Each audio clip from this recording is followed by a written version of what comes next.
Hey there, Balanced Lady Bosses.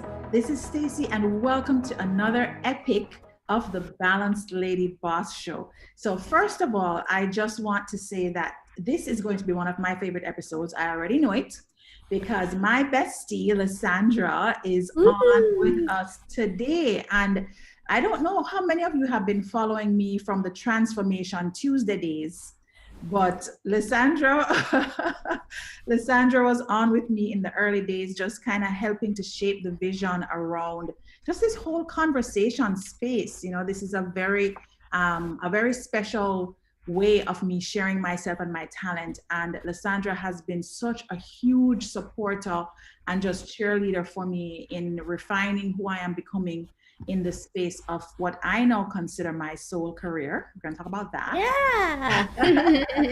And just all around wonderful sister girlfriend that I've been able to share, you know, the last couple of years of my life with. So I'm just really happy to have her and formally introduce her. She has had a really interesting and amazing career and has worked as CEO of the Branson Center here in Jamaica, which was responsible for the Caribbean region, and has really done amazing things with supporting entrepreneurs and small business leaders in getting their dream of owning and running a business, making that actualize, bringing that to life.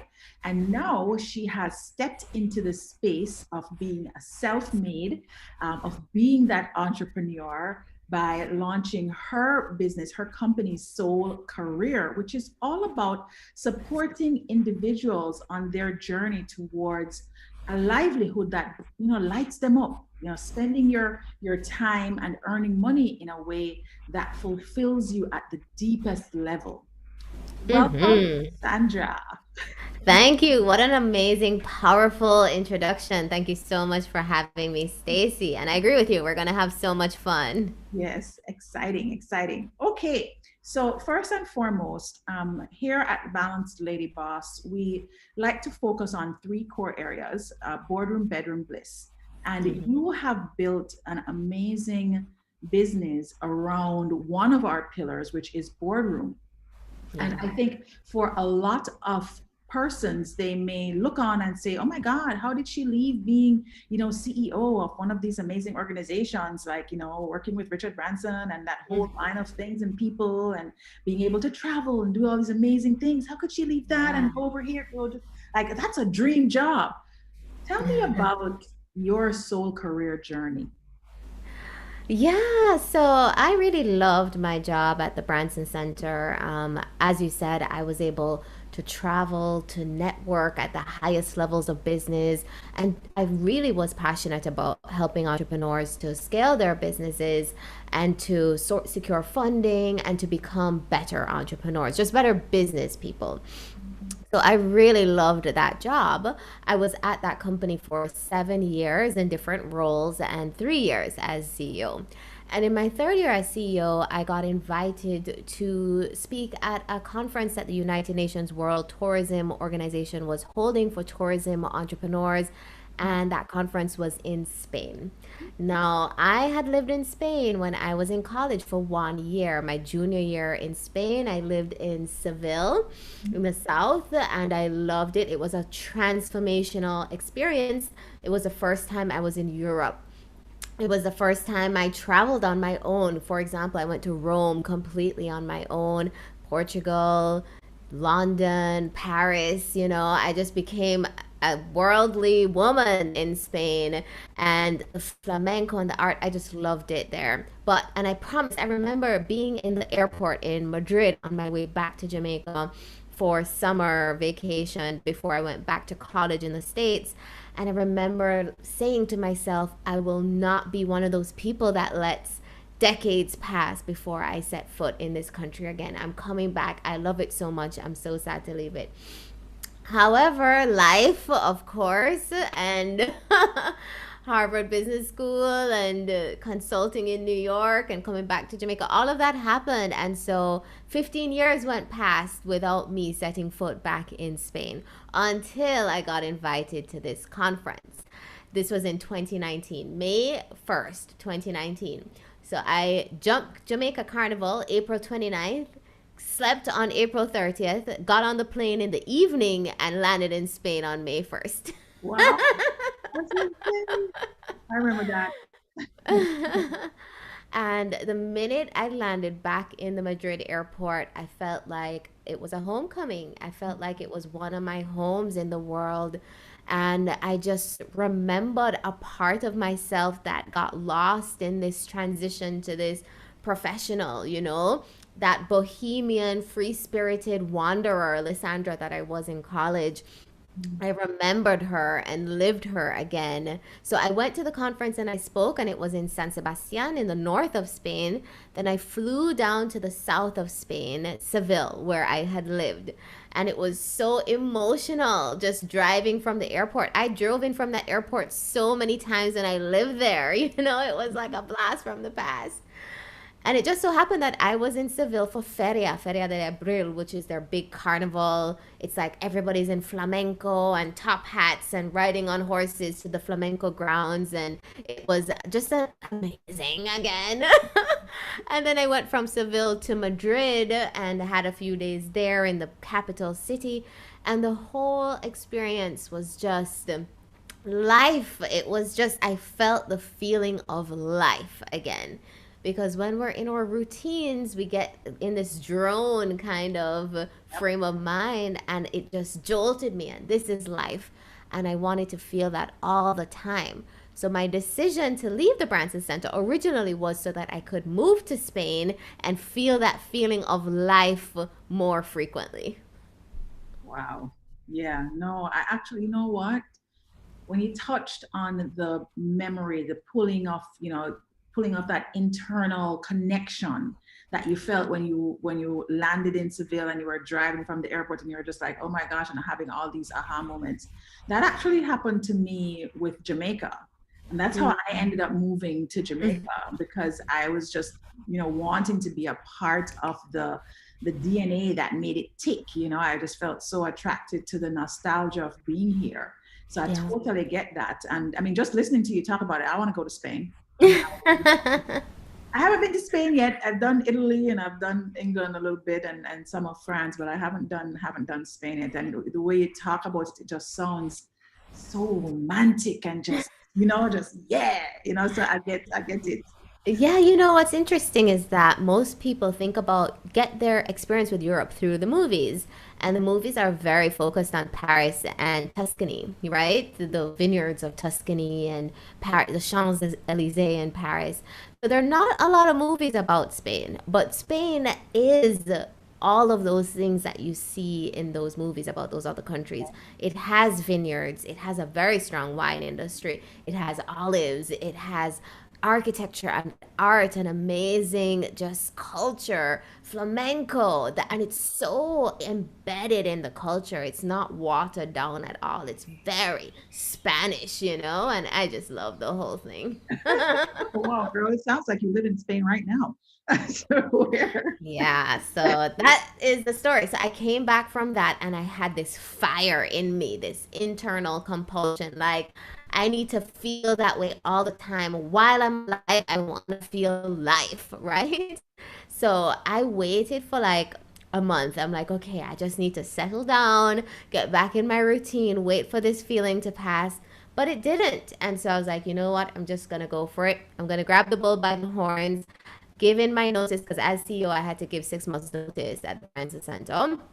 So I decided I was going to give my formal notice to the board and figure out a way to move to Spain, create a location independent career. And that was going to be my 2020 before the pandemic hit. Before we get into that part of the story, though, before I gave formal notice to the board, I had conversations with the board members saying, this is going to be the bliss part of things too, I think, or the bedroom part, the love part of this conversation, which is I've spent a lot of my life just focused on career, career, career. And I really want to create more space in my life to create a family for myself and to meet my partner and so on. And I felt that those opportunities very strongly. I felt them in Spain and had been feeling them less and less in Jamaica. So I wanted to go where I thought my life was going to be. And they understood to their credit. And so I gave notice and cried for 3 months after I gave notice because I love my job so much. And Wow. then Lysandra, the entrepreneur, was born after that. Wow. Wow. So yeah, so definitely we're going to talk about some of that in the bedroom space. I do want to touch on with Soul Career, you know, I remember the process of the logo and the colors and all of the things that are kind of the creative and fun parts of a business, building it and starting it. I really want to also, as you share, the building of Soul Career, just some of the challenges that you faced as a woman stepping away from corporate and into this new world of all the things you've been teaching all along are now things that you have had to put in practice. So talk to us about your creation of Soul Career and how that has shaped you and helped you to evolve as a woman. Yeah, I've gotten the most lessons in the past year or so. Okay, where do I start? I will start with a lot of the entrepreneurs that we work with in Jamaica. The hard part for them is structuring their business. So that was not the hard part for me. My training, my background, my experience, setting up strategy, I'm very strong in strategy and operations, especially running a company myself. So that part was not the hard part for me. The hard part for me was one, my relationship to risk, and this is what I teach now for people considering leaving corporate to become full-time entrepreneurs. First, really understand your relationship to risk because that understanding will drive the decisions that you make to set up your business and to grow your business. So for me, I historically I've been more on the risk seeking side, the more entrepreneurial side. I'm not someone who has lived a very predictable this step then that step life. I've lived all over the world. I've done all sorts of different things and I was working with entrepreneurs. So I tend to be more able to tolerate risk. People who crave predictability and stability would not make the choices that I made.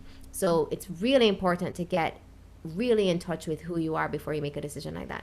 So for me personally, I was okay with the risk as long as I could mitigate the biggest risks. So for me, the big risk with being an entrepreneur is financial ruin, right? Loss of savings, lose everything you've built in your entire life, begging for crumbs from the table in terms of money, going out hat in hand, give me a job, right? These are all the fears that flooded my mind.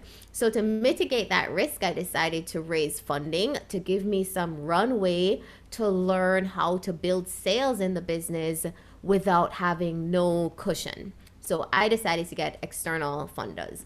And that was a whole process. It was not easy, but I did get funding in 6 months because I knew how to raise money. I mean, that's what I was teaching entrepreneurs for 7 years, right? How to raise money.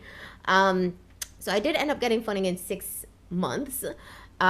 But there's a lot of relationship and negotiations, and then the pandemic happened right in the middle of my fundraising, and that was not fun, but it ended up closing right on time, right when I needed it. The other kind of self-knowledge that helped me on this journey was knowing that I was a strategist. I was not a salesperson. I'd never had a sales role in any of my roles in my career. And Mhm. so I knew that I would have to learn how to sell. You don't just launch a business and clients show up automatically. I There's wish a they did. whole process. Yeah, go ahead, Stacy. No, I was saying I wish they did just show up. Yeah. Yeah, so learning how to sell was a real journey. So that would be the biggest lesson that I had in 2020. How to sell in an online business during a pandemic.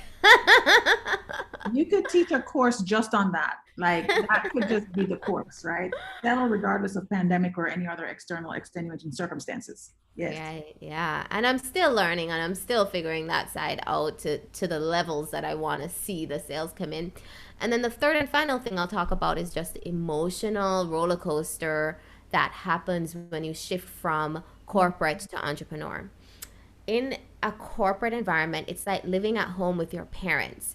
Your bills are taken care of, your food is on the table, everything is taken care of. You're in a sheltered existence. However, you are yearning for freedom and you are fighting against this oppressor that's oppressing you in the home, but all your needs are taken care of by the corporation. When you go out on your own as an entrepreneur, you are now leaving your parents' nest and going and setting up an apartment on your own. You have to pay your own bills, you have to cook for yourself, you have to do everything for yourself that was taken care of you for you before. And that is very emotional because one, you're so invested in the business. It becomes such a part of you that any little thing that happens, it's just emotional for you because your whole self is on the table, right? And then second, there's a different level of anxiety than has than will ever exist probably until you have kids and they're babies and you're worried about, will they make it? That's how I felt about the business. Like a whole lot of anxiety. Am I getting enough sales? Are the investors going to be happy? Oh my God, keeping me up at night, waking me up. I just haven't felt that anxiety in a long, long time. So those are my biggest lessons on this journey. Wow. Well, I mean, I think, and Lisandra and I spend a lot of time talking about this. And even on this podcast, I swear, Lisandra, I tell my listeners all the time that I feel their ears are really my therapy because I've spent so much time on this podcast talking about my desire or journey towards into and out of kind of having a part-time relationship with entrepreneurship, right? And you more than anyone else knows a lot of the ups and downs that I've gone through with that decision making process and what that will look like for me, based on a number of the things that you've talked about in terms of the lessons you've learned. So when you talk about relationship to risk, I think I have a really high risk tolerance, except for when it comes to my children. And so that has been a significant deciding factor in whether or not I'm going to be a full-time entrepreneur or if I'm going to be one of those people that they shout at on Shark Tank. Are you really serious about this? Because my risk tolerance is and emotions are all tied up in having these babies, and feeling worried or concerned or not trusting the process or whatever you want to call it, not having the faith, all the different things I've massaged in my head. So I really appreciate you sharing around being able to look at that, because I don't know that it's something that we actively think about as entrepreneurs, but it's such a huge factor in the decisions that we make and how we approach building our businesses. Was it easy for you to come to a point of saying, I'm going to go get funding? Do you think that was just like easier? You were like, am I selling out? I want to really do this myself. What was that like? Yeah, so I never had that conflict because I came from investing. My early career was in finance before the Branson Center, and specifically private equity and some venture capital. So I think my strong opinion is that any entrepreneur, and a lot of people feel differently, so this is just my opinion. When you're an older entrepreneur, you're not young in your 20s, etc., you have a lot more to lose. So I was 35, 6. I think I made this decision around my birthday. Yeah. So I was 36 when I made this decision. No, 35. I was 35. I can't remember. But when you're in that age range as an entrepreneur, you have a lot more to lose, right? You have kids. In your case, Stacy, I have this reputation that I built, my home that I live in, my the things that my comforts, the creature comforts that you're used to. You're not gonna just go out and live on couches and eat ramen noodles like these 20-year-old entrepreneurs. So if you're in that situation, then you want to give yourself a runway to create momentum in your business. For me, that's the truth. Without every month hustling and freaking out and you don't know where the next dollar is coming from, that kind of energy, in my opinion, doesn't create a thriving, successful business, especially in the coaching space when you're giving so much to other people. And so it was just very clear to me that that was the direction that I wanted to go in from the start. Okay. No, and that's a good point because I definitely cannot navigate a monthly stress out about, I've been there, done that. This is, I can say, probably the first time in my life, my adult life, since having kids, that I'm not worried every month about how I'm going to pay the bills. And it took me a long time to get here with 3 kids. Okay. So I totally appreciate that. And when you talk about the emotional roller coaster, I think a part of that, which is essentially what we're going to segue into now, is really a part of that is really impacted by whether or not you have a partner, whether or Yeah. not you have somebody to shoulder some of the responsibility. And it doesn't necessarily mean the responsibility of the business, but Mm-hmm. just your responsibilities as it relates to taking care of yourself, your home, your emotional state, being able to navigate that. And so many times you do have, maybe that's one of the reasons why you have so many men starting businesses, no Yeah. matter what age or stage they are, because they have the woman over here that's just like, hey baby, you can do it, Mm-hmm. that whole support. That's an Mm-hmm. important thing. So let's talk about your choosing, because one of the things you said as you were sharing your story about shifting into the thinking of, I want to now step into that Spain feeling. And a Yeah. part of that Spain feeling was creating family and finding and settling with that amazing love partner. Bedroom is the space where all of my lady bosses are most challenged or ask for the most advice and support and help. What has your experience of stepping really intentionally into that space been like? Yeah. Wow. We're getting deep now, Stace. And you can choose to answer however you'd like. Well, how I want to answer is this journey of finding the right partner for you um, is really a journey into yourself and your childhood history. And the examples you had growing up of what a loving family relationship looks like, and how even subconsciously and without your knowledge and without your permission, how that replays in your life over and over again. Mhm. So for me, I've learned a lot about my attachment style on this journey. So there's a newish part of psychology that's called attachment theory, which is about how babies attach to their mothers, how children learn attachment from their parents, and how that attachment style that's formed in early childhood carries through your relationships throughout the rest of your life, right? Unless you do a lot of work to change them. So, my attachment style, I've discovered like a couple of years ago, somebody introduced this to me. I was both anxious and avoidant. So, the avoidant style likes a lot of distance in relationships, doesn't want people to get too close to them and their emotions. It was very uncomfortable. Closeness is uncomfortable, so you push people away. That's the avoidance style. And in Jamaican culture, especially Jamaican masculine culture, that is the cool way to, that's the aspiration, right? For culturally, in high schools throughout Jamaica, if you went to a co-ed high school, you see this a lot. And even in the workplace, you don't want what they call the men that are up under their woman all the time. It's in songs, it's in dancehall culture. What they call that, man? I don't remember. Watch it. Oh Oh, my watch it. Yeah. Watch it something, something. Watch it something, right? So there's all these cultural references to being that distant man and not be hovering over your woman all the time and so on.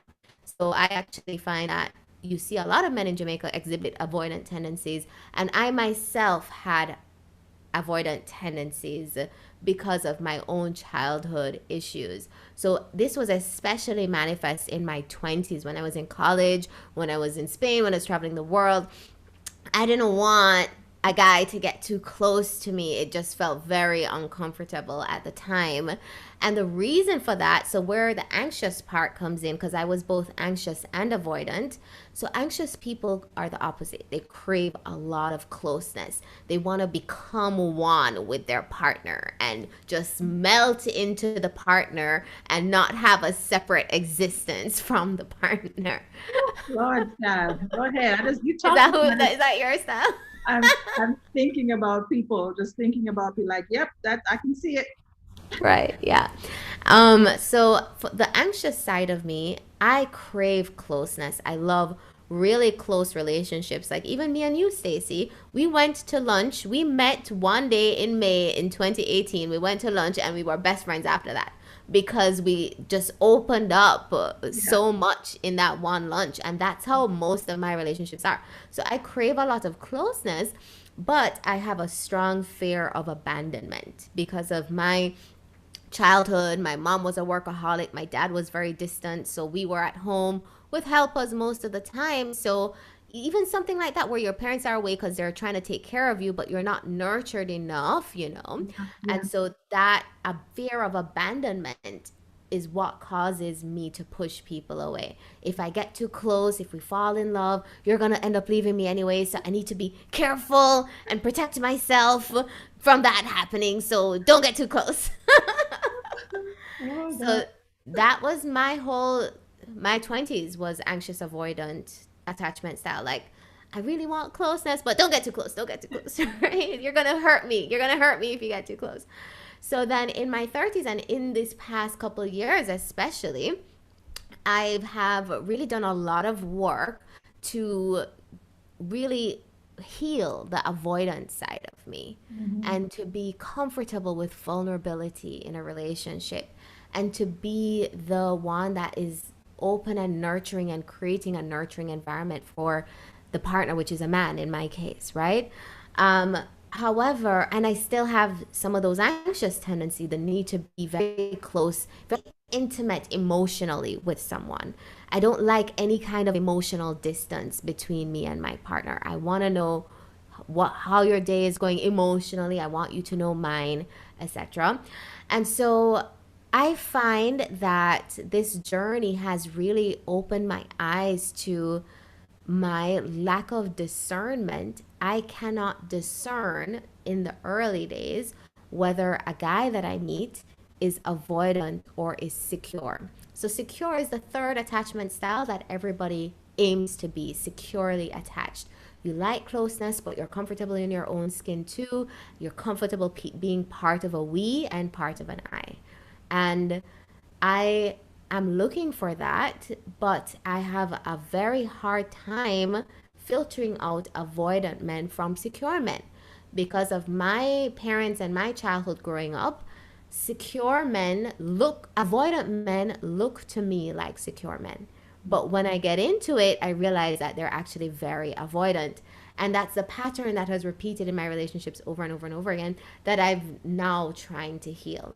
So, long answer to your question, but what I've learned is just lifting the veil from my eyes of what secure versus avoidant, or I already have I have a real sixth sense about anxious men, that the needy men, I can't, like, that don't even come into my Well, space at it all. can't attract them none at all. No, I can't. I don't want to attract them. Like, I am repelled by that because of my avoidant tendencies, right? But yeah, so my lesson has been lowering the veil from my eyes and really looking at the heart of a man, the soul of a man, and really trying to learn to discern early on, is this an avoidant man or is this a securely attached person?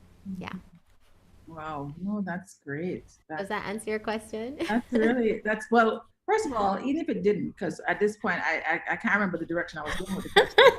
But I just really love the way that you kind of explained, the lenses through which you have been working on yourself Yeah. to attract the person who is your right person, right? Yeah.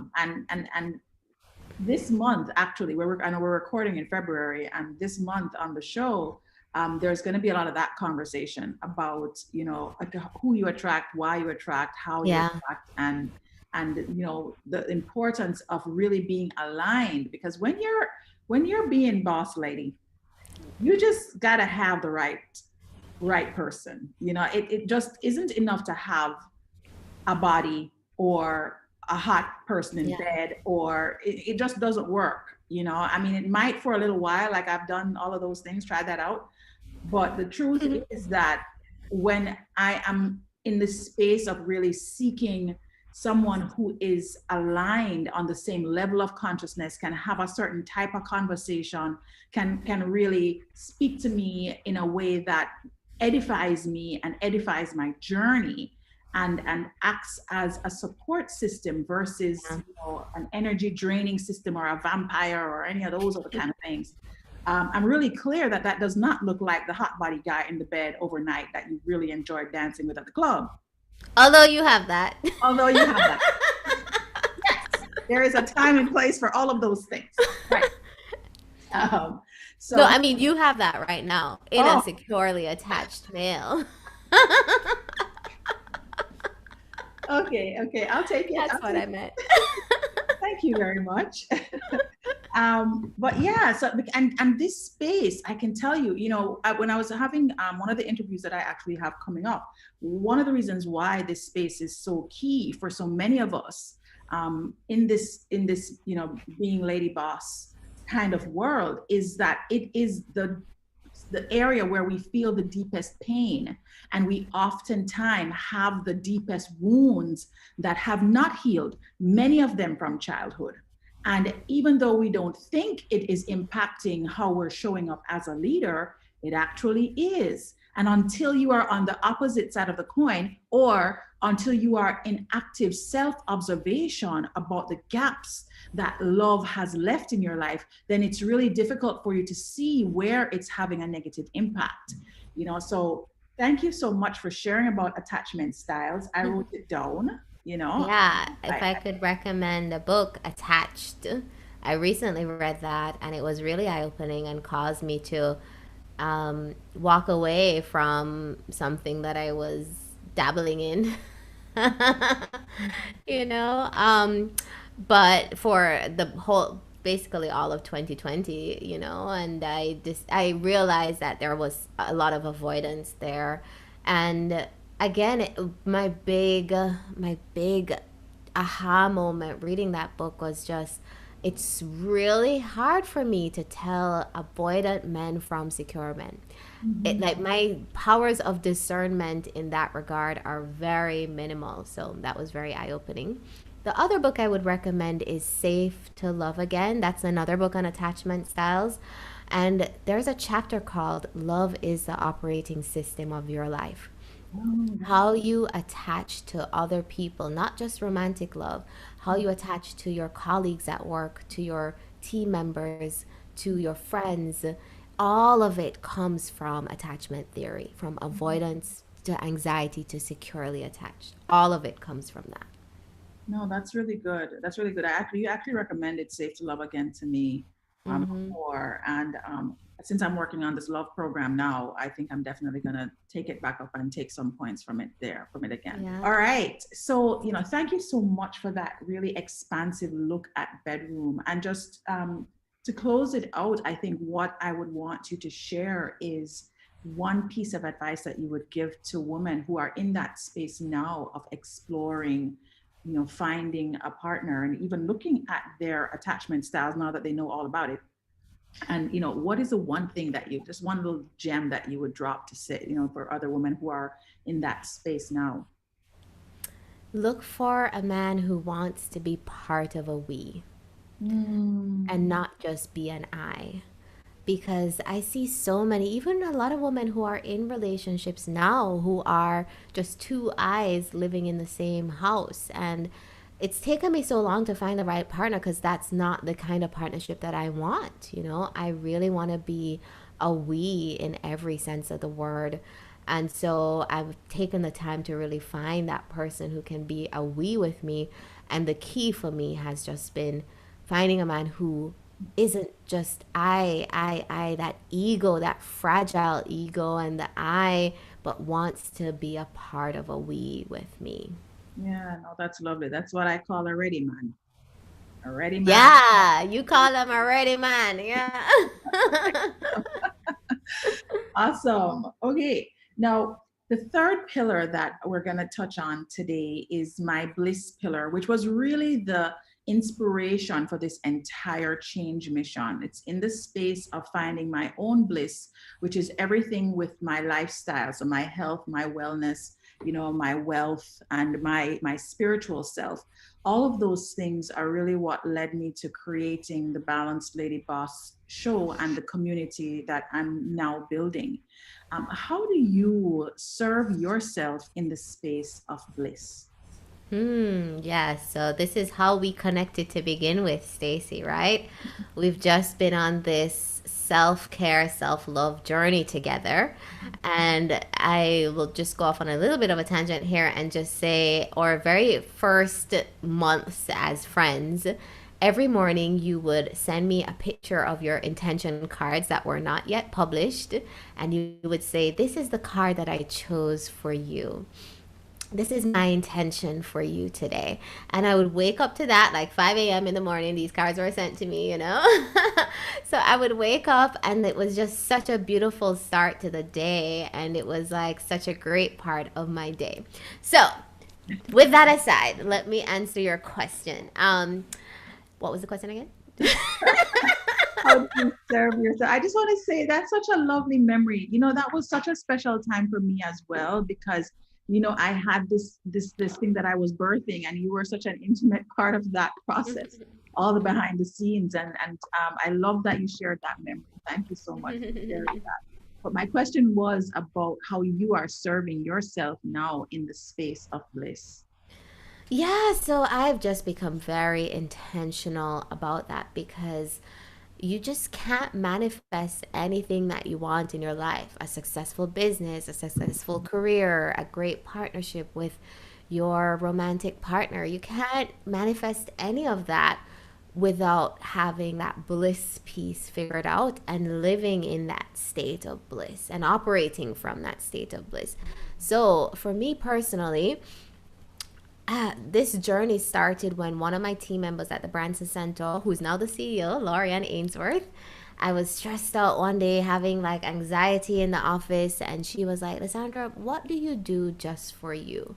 Just to make yourself happy?" And I said, "I don't know, nothing. I don't do anything just for myself." And I'm sure many of your listeners feel that way right now. So that made me go on a journey. So first I had to ask myself, what makes me happy now? Because what made me happy before becoming a CEO was not the same thing that made me happy after becoming a CEO. My whole a part of my personality changed or evolved, I would say.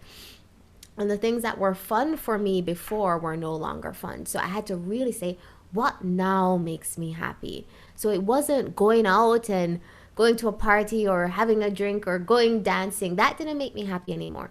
What made me happy was like a really great show, European TV show on, or Mexican, on Netflix. I'm saying Mexican because we're watching a telenovela together, me and Stacy. Or I really like having a glass of wine, listening to meditation music at the end of the day. Or I really get happy throughout my day when I start my morning with a very specific morning routine, which I'll share with you now. And that is a more direct answer to your question, Stacy. My morning routine really sets the tone for the rest of my day. So I wake up and I have upper back pain. So do you, Stacy, from typing, and being at desks all day long, right? So I have an electric heating pad That's my secret to success, this electric heating pad. So I lie down on this heating pad first thing in the morning. So the warmth just spreads throughout my upper back and warms my back up for the day. And then I put on binaural beats meditation and I listen to a meditation or I do a silent meditation for 30 minutes while, because it takes 30 minutes for the heating pad to do its thing. So while that's happening, I meditate at the same time. And then after that, I put the kettle on and make a cup of tea or coffee. And then I take out my cards, your cards, Stacy, your intention cards or tarot cards I use as well. And then based on the card that I pull, I create an intention for the day. And then at the end of the day, I reflect on that intention. And and then after that, I work out. Exercise is so important for my mind, right? Diet is for losing weight. Exercise is for mental clarity and being awake and motivated throughout the day. If I don't work out, I get very sluggish. So working out is key. And then my green shake, and then I can start my day after that. That makes me happy. Wow, no, I love it. Morning routines, are a huge part of my day also. And that was actually one of the things that really helped to have us create that bond because you became a part of my morning routine, right? I was setting intentions for me and for you. And I just really enjoyed being able to share that space. And I think sometimes it helps to have an accountability partner in your morning routine space Yeah. because it helps you to kind of form the habit of it, right? I also love that you are doing things that are holistic for your morning routine. So you're definitely paying attention to your mind, your soul, and your body. You have Mhm. all of the juices kind of mixed up there, which is really where you want to focus on for the bliss space. Now, as it pertains, you said something about food and diet. And that's been an up and down journey for me, an up and down journey for probably every woman, right? All for different reasons. So right now, because of my glossitis and navigating that space, I'm not having tea. So when you talked about putting on your kettle, I was like, oh my gosh, I wish I could put on my kettle because I'm not having tea or my lattes or any of that stuff right now. I'm having my shakes, but oh my God, I've been so tired of having shakes now. I just want to get back to my teas. So, how are you doing with exercise? Like, that's so cool. Like, I actually really admire, guys. I'll just have to tell you, I really admire Lisandra's commitment to her workout. Like, she's just far surpassed me where that is concerned. I'll still do my yoga, but when it comes to hit for fit, me just flop. I really suck at that. How are you doing in that space now? Yeah, so fitness is so interesting because yes, I love working out and it makes me happy, but I was working out hardcore, as you know, with a HIIT instructor and not losing any weight because diet matters more for weight loss than working out does. But working out, gosh, I have a personal trainer and I go to his gym and they're very COVID cautious. So you have to wear your mask at all times. You are only allowed in at your appointment time. So it's a gym by appointment, and there are only like 4 people allowed in the gym at any one time. So I felt comfortable going there, but it gives me somewhere to go and someone to interact with in the mornings rather than being home, in my home office all day long. So that really helped me to maintain my commitment. Having to report to someone, having that accountability with my personal trainer, who's like, if it's 6:55 and I'm not there yet, he's like, "Are you on your way? Where are you?" Right?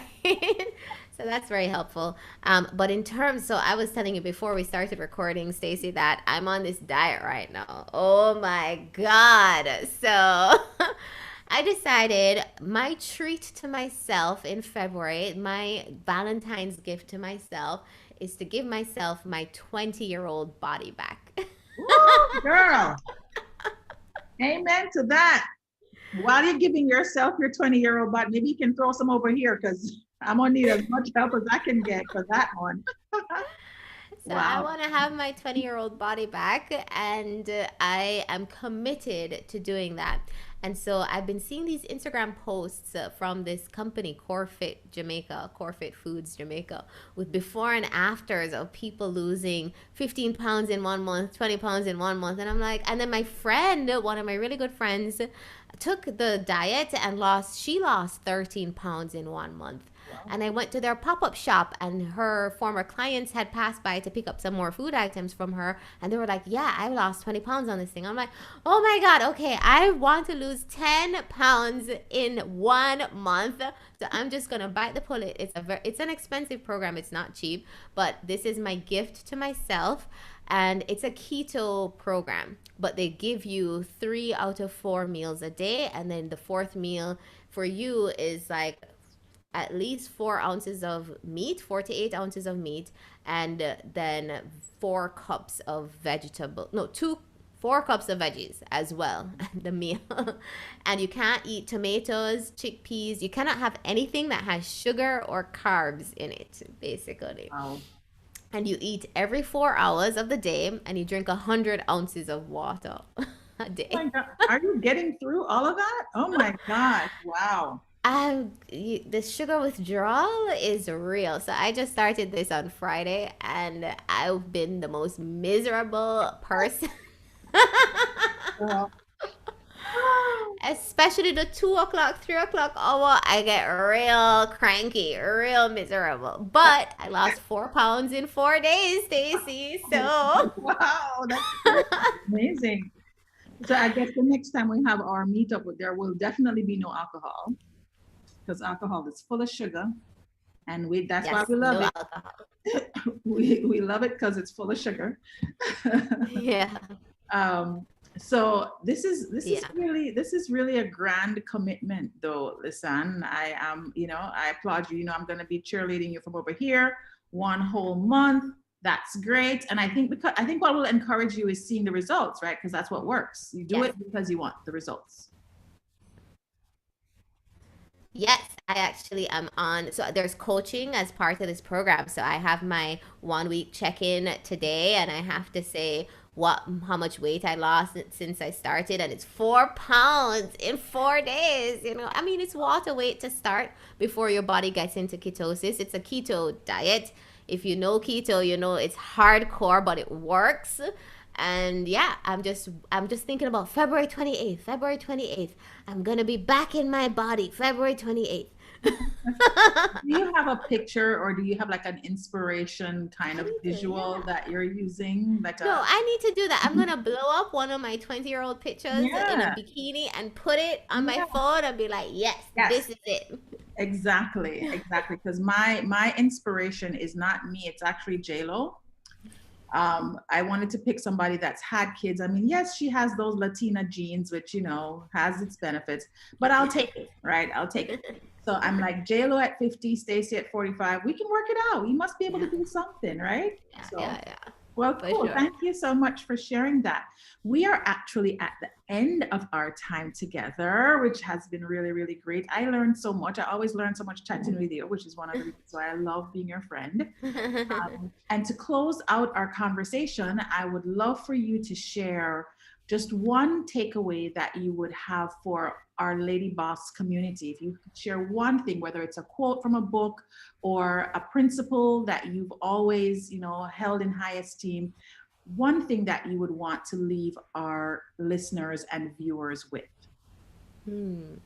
Well, it's not a quote, it's more just a philosophy that the deeper you go into yourself, the more you explore who you really are, what really makes you happy, and silence the inner critic and the noise in your mind, the more your life becomes a life that is a full expression of you in the world. Mm. Because at the end of my life, when I'm on my deathbed, I want to look back at my life and say, I lived the crap out of my life. I did everything that I wanted to do that was within my power to do. And that all starts with knowing who you are and what makes you happy, and then taking action and going towards that. Yeah. Oh, that's Beautiful. Thank you so much for that, Sandra. And thank you so much again for sharing these amazing nuggets with us. Lots of pearls, gems dropped so that my reflections episode is going to pull out all the juiciness and highlight some of the wonderful things you shared. So thanks so much for joining. And I wish you all the best and the most success on your soul career, on your soul blissful love experience, and all of the things wrapped up in that. Thank you so much.